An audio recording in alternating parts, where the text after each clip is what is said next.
Hello guys, welcome back to Sukirtaji. Guys कसे आहात guys? Guys काय सांगू गाईज, सॉरी गाईज, खूप रील्स बघतोय गाईज, त्यामुळे गाईज नुसते त्यात गाईजच म्हणतात.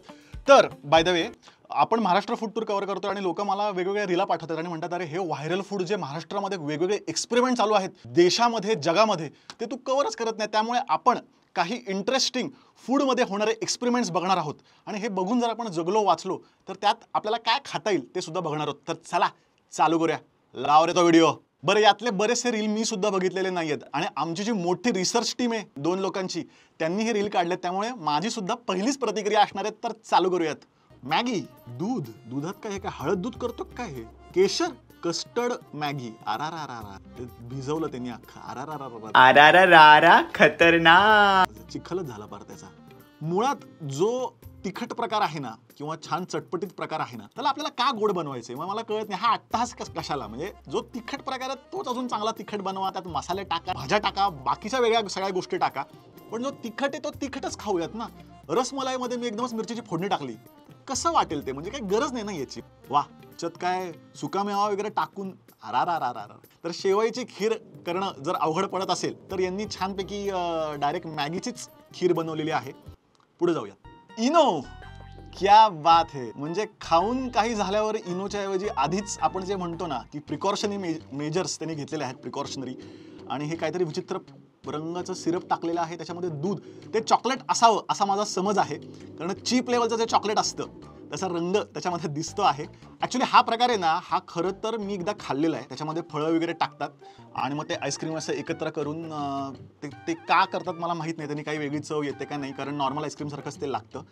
आणि अशा सुरळीच्या वड्या करून आईस्क्रीमच्या कागदी प्लेटवर ठेवलेल्या आहेत. तसं बघायला गेलं तर हा काय एवढा वियर्ड प्रकार नाही आहे, फक्त ते चॉकलेट लईच चीप क्वालिटीचं दिसते. वरती इनो का टाकतात, सगळं छान आहे. त्या आईस्क्रीम सोबत खरं सांगायचं तर तो गार तवा असतो आणि त्या गार तव्यावरती ते आईस्क्रीम, वेगवेगळे आईस्क्रीम मिक्स करतात, त्यात फळं टाकतात, जेली टाकतात, जे काय लसूण नाही टाकत, पण जे काय गोष्टी आहेत त्या सगळ्या टाकतात आणि ते तुम्हाला सर्व करून देतात. खरं तर हे थोडं टेम्पटिंग पण आहे, बरं पण लागतं, पण इनो काय टाकलं म्हणजे त्यांनी हे कन्सिडर केलंय की पोटाचा काहीतरी होणारच आहे, त्यामुळे इनो आधीच दिलेलं बरं. पुढे जाऊया. पाणीपुरी, नूडल्स, वाव, क्या बात आहे. कॅमेरा दिसला ना की यांची कलाकुसर चालूच होते. फुल हे करायची काहीच गरज नव्हती ॲक्च्युली, बॉलिंग बिलिंग टाकायची, पण तोंडात कोंबलंय त्याच्या. हे बऱ्याच वेळा ना कॅमेरा असा घेऊन गेला ना, मलाही अनुभव आलाय, तर ते इतक्या अशा जवळीक साधतात ना, असं डायरेक्ट तोंडात वगैरे, अरे हो जरा थांब ना, मला माझ्या पद्धतीने खाऊ दे. लईच एक्साइट होतात कॅमेरा बघून, नाही का. ह्याच्यामध्ये पुरी आहे, त्यात काय टाकले, 56 मसाले, नूडल्स, वाव, रबडी टाकली काय त्याच्यामध्ये, नाही दही टाकले, चॉकलेटचे तुकडे टाकलेत, कोथिंबीर टाकली, घरात जे उरलंय आदल्या दिवशी ते सगळं त्यांनी टाकलेलं आहे. मुळात एकतर नुसत्या नूडल्स खाव्यात किंवा नुसती पुरी खावी, पुरी आणि नूडल्स, आणि परत त्या नूडल्सचा रंग लई डेंजरवर त्यांनी तत्वज्ञान जोरदार सांगितलेलं दिसतंय. ॲप्रन घालून जो प्रोफेशनल झालेला आहे तो, फुलांचा ॲप्रन घालून त्याला तोड नाही, म्हणजे प्रोफेशनलिटी त्यांच्याकडे प्रचंड आहे, फक्त चुकीच्या गोष्टींना वापरली जाते प्रोफेशनलिटी. ओके, चॉकलेट डाळीच्या पिठात बुडवलेलं आहे, अशी एक संघटना तयार झालेली आहे. दिसेल ते डाळीच्या पिठात टाकून तळू अशी संघटना.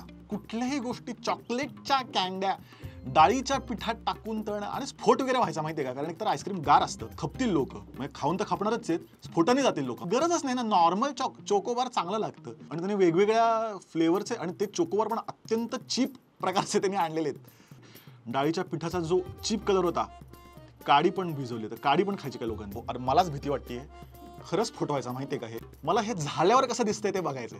त्याच्यावर काय आता कापून सॉस आणि कांदा टाकतो काय हा आता. काही गोष्टी न बघता जग सोडावं असं असतं, पण त्या बघितलेल्या आहेत असं मला वाटायला लागलेलं आहे. म्हणजे ह्याच्यापेक्षा डेंजरस एक्सपेरिमेंट मी आयुष्यात बघितलेलं नाहीये. नोबेलला हे अप्लाय करू शकतात. ओके, तर पहिलंच रील मॅगी, चहा आणि मॅगी एकत्रच त्यांनी केलेली आहे. जे काम पोटात व्हायला पाहिजे ते त्यांनी बाहेरच केलेलं आहे, म्हणजे पोटाला त्यांनी काही कामच, ओके, कचऱ्याच्या पेटीतच टाकून ठेवली आहे. थँक्यू, कन्क्लूड खूप चांगल्या पद्धतीने त्यांनी केलेलं आहे, कारण जर हे असं काहीतरी खाल्लं ना तर आयुष्यभरात चहा प्यायची आणि मॅगी खायची इच्छाच उडून जाईल. ओके, तर ब्रेडशिवाय स्ट्रीट फूड आपलं कम्प्लीटच होऊ शकत नाही. जोरदार चॉकलेट माखलेलं आहे, स्ट्रॉबेरीचे तुकडे टाकलेत. बाय द वे, स्ट्रॉबेरी आणि चॉकलेट छान लागतं कॉम्बिनेशन. स्ट्रॉबेरी चॉकलेटचा केक पण छान लागतो. ओके, दाबतोय का तो ते, आणि हो ऍक्च्युली हे जे फिलिंग आहे ना, म्हणजे मला माहित नाही, ब्रेड जॅम आपण जेव्हा घेतो ना असा, तो का असा आपण दाबून बघतो, कारण त्यातनं जो जॅम बाहेर येतो तो खूप छान वाटतो, असा रसरशीत असा तो ब्रेडमध्ये असा कम्प्लिटली मुरतो. त्यामुळे हे छान आहे, हे मला खायला हरकत नाही, आपण घरी सुद्धा हे बनवू शकतो. तर पुढचा प्रकार आपण बघूयात, मिरच्या. क्या बात आहे. कशात टाकतोय आता, कुठतो काय आता ठेचाच करतो वाटतं तिथं, लाईव्ह ठेचा. मीठ, ही कसली चटणी टाकली त्यांनी, विचित्र रंगाचं स्ट्रॉबेरी सारखं दिसणारं सिरप त्यामध्ये टाकलेलं आहे. त्याचा शोध अजूनही लागलेला नाही की नक्की ते कशाचं सिरप आहे. हां, कुठून त्याचा करणार काय. पण तुम्हाला एक सांगू का, या मिरच्यांची प्लेट न खाऊन सुद्धा माझं मन लय जळतं, काय सांगू तुम्हाला, कारण तुम्ही सबस्क्राईब करत नाही. आपण दर रविवारी असे इंटरेस्टिंग व्हिडिओज घेऊन येत असतो. आता हा नवीन फॉर्मॅट आपण आणलेला आहे, त्याच्यामध्ये आपण असं एकत्र बसून रिलांवरती रिॲक्शन देतोय. दर बुधवारी आपण महाराष्ट्र फूड टूर कव्हर करतोय. तुम्हाला एकच गोष्ट करायची, फक्त सबस्क्राईब करायचं आहे. तुम्ही सबस्क्राईब करणार आहोत. कोथिंबीर ठेवलेली आहे, ओके. हे डायरेक्ट सर्व करतोय तो, ती मिरची तळलेली नाही, काही नाही, डायरेक्ट कच्ची मिरची एका प्लेट सोबत. मूळव्याध मोफत. निस्ता आपला फरा फरा आणि टारा टारा. काय हा प्रकार आहे, त्याला म्हणजे कसला कॉन्फिडन्स आहे, आणि लोक खातायत का. मिरचीला असा हात लावून ठेवा, बोटातली जळजळ जात नाही, इतका तिखटपणा त्याच्यामध्ये असतो. आणि ही अख्खी प्लेटवर खाल्ली. मला डायरेक्ट हम दिल दे चुके सनम, मला जो सलमान खान आहे टॉक्सिक, तोच आठवला. ऐश्वर्याला चिडवायला म्हणून अशा खूप साऱ्या मिरच्या खातो, तेच थेट आठवलेलं आहे मला. आणि मला असं वाटतं की हा जो निब्बा आहे त्याने तो पिक्चर बघितला असेल आणि त्याला हा विचार मनात आला असेल की जर तुमचं ब्रेकअप झाला असेल किंवा राग काढायचा असेल पोरीवरती, स्वतःच्या पोटावरती, तर नक्कीच इकडे येऊ शकता. ओके, तर याचं नाव आहे किटकॅट डोसा. हे ज्याला सुचलं, हां टाक तू ना चॉकलेट, जगभराचं चॉकलेट टाक त्याच्यावरती. हां, चीज शिवाय फालतू पदार्थ कम्प्लीटच होऊ शकत नाही असं मला वाटायला लागलंय. जलवा आहे हमारा. तर किटकॅटचे तुकडे, तो डोसा एंटायर चॉकलेट झालेला आहे, करपलेला आहे असं तो वाटतोय. त्याच्यावरती परत चॉकलेट सॉस टाकतोय, त्याच्यावरती किटकॅट, त्याच्यावरती परत चीज.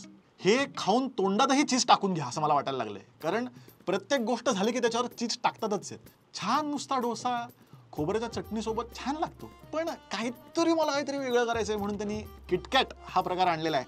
ऑटोमॅटिक डोसा प्रिंटर, त्यात सगळं टाकल्यावरती डोसा प्रिंट होऊन येणार. हे आपले नेहमीचे जे प्रिंटर आहेत ना, ते आयुष्यात कधी काम करत नाहीत. जेव्हा बघायला जावं तेव्हा कधीच प्रिंट निघत नाही. ते आधी नीट करा म्हणा, डोसा प्रिंटर काढताय. काय गरज काय ना, तवा आहे, तव्यावरती डोसा टाका, एका मिनिटात होतो. मी सुद्धा करू शकतो, कोणी करू शकतो. पण हे काहीतरी फालतू प्रकार करायचा. म्हणजे चांगले आपले जे शाईवाले प्रिंटर आहेत ना, ते धड कधी होत नाही. घरी प्रिंटर असून बाहेर प्रिंटआउट काढायला जावं लागतं. आणि हे असं काहीतरी एक्सपेरिमेंट्स करायचे. मैं क्या करूं फिर, जॉब छोड़ दूं? काय प्ले केलं त्यांनी. अरे हो की, दाब की आता. वा, आलेला आहे डोसा. दिसायला छान दिसते, लहान मुलांना खेळायसाठी खूप छान आहे. फक्त हात लावला ना बेकार भाजेल बरं का तिथे, कारण वरच्या वर ते प्रिंट होऊन येते. येऊ दे की बाहेर पेपर आता आलेला आहे. जर तुम्ही पेपर डोसा ऑर्डर केलात तर तो म्हणेल आम्ही प्रिंटर मधनं पेपर डोसा देतो. पेपर डोसा म्हणजे काय असतं हे दरवेळी प्रश्न पडतो ना आपल्याला. प्रिंटर मधनं येणारा पेपर डोसा.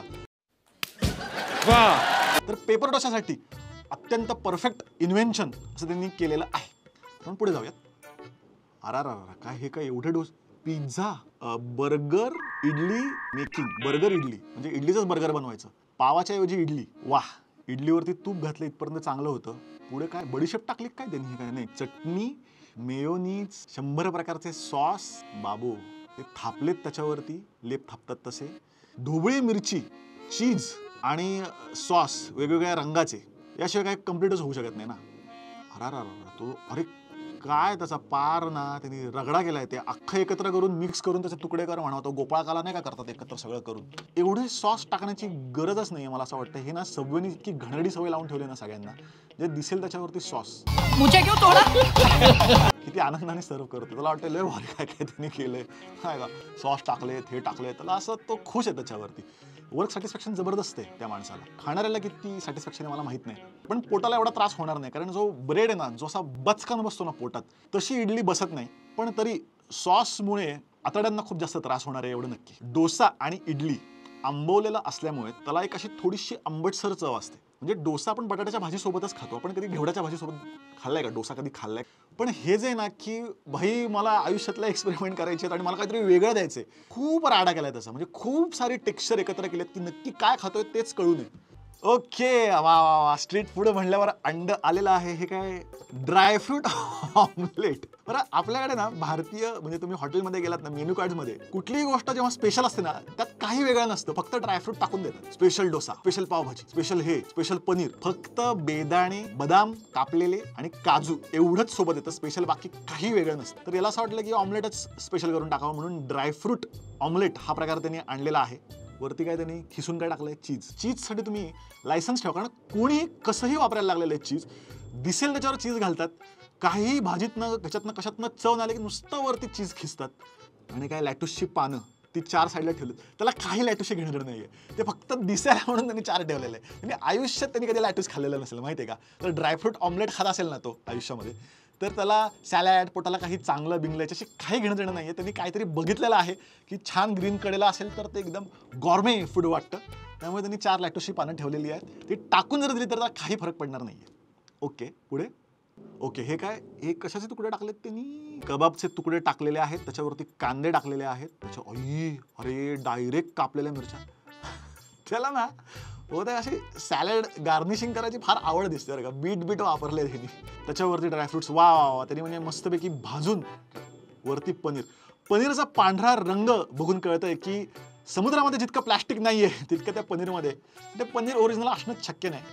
आणि स्पेशल ड्रायफ्रूट ऑमलेट तो देतोय. हा आता लगेच एक्सप्लेन करायला लागला, काय टेक्स्चर आहे वगैरे, भंगार आहे ते. कंट्रोल. तोंडावर त्याला सांग की नको टाकू असता काहीतरी विचित्रपणा, नाही का, पोटात काहीतरी वेगळंच व्हायची खिचडी वगैरे. नमस्कार केलेला आहे त्यांनी, म्हणजे आता तुमची जबाबदारी तुमची, माझी जबाबदारी नाही. नमस्कार आधीच. यापुढे आता नारळ पण ते म्हणू, त्याला नारळ श्रीफळ. एकदा आलात आमच्या अटी कळल्या, परत येऊ नका. तुमच्या अटी कळल्या, विचार करून कळवतो, चला. तर पुढचा प्रकार आहे काय, गोटिलो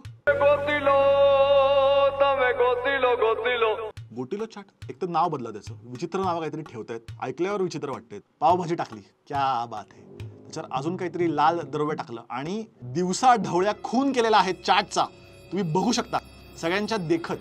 जर कोथिंबीर, दही वाटेल ते सगळं, म्हणजे जे काही उरलंय ते सगळं टाका. आपण बऱ्याच वेळा करतो ना, घरात जे उरलंय ते सगळं एकत्र टाकून त्या पिठात मळून हेल्दी थालीपीठ म्हणून आपण खातो, तर तसा प्रकार त्यांनी काहीतरी केलेला आहे. तर हे सगळं बघून मनुष्य जातीला जन्माला येऊन मी एक सार्थक केलेलं आहे असा एक काहीतरी भाव माझ्या मनामध्ये जागृत झालेला आहे. भूक मेलेली आहे पण आत्म्याची ताकद मला समजलेली आहे. जर तुमची सुद्धा भूक गेली नसेल आणि परत खूप खायची इच्छा तुम्हाला निर्माण करायची असेल, आपली महाराष्ट्र फूड टूर चालू आहे. आपण आता मुंबईमध्ये प्रवेश केलेला आहे. बाय द वे, तुम्हाला जर असे काही इंटरेस्टिंग रील्स सापडले, तुम्ही मला पाठवत असताच, पण माझं इंस्टाग्राम पेज आहे, प्लीज बघा.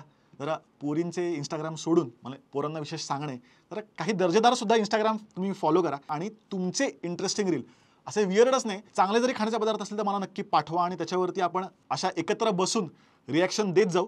आणि या व्हिडिओचा फॉर्मॅट तुम्हाला कसं वाटला मला नक्की कमेंटमध्ये सांगा. असेच इंटरेस्टिंग खाण्याचे आणि फिरण्याचे व्हिडिओ आपण घेऊन येत असतो बुधवारी आणि रविवारी, त्यामुळे रविवार आणि बुधवार अजिबात चुकवायचं नाही. तोपर्यंत हॅपी जर्नी.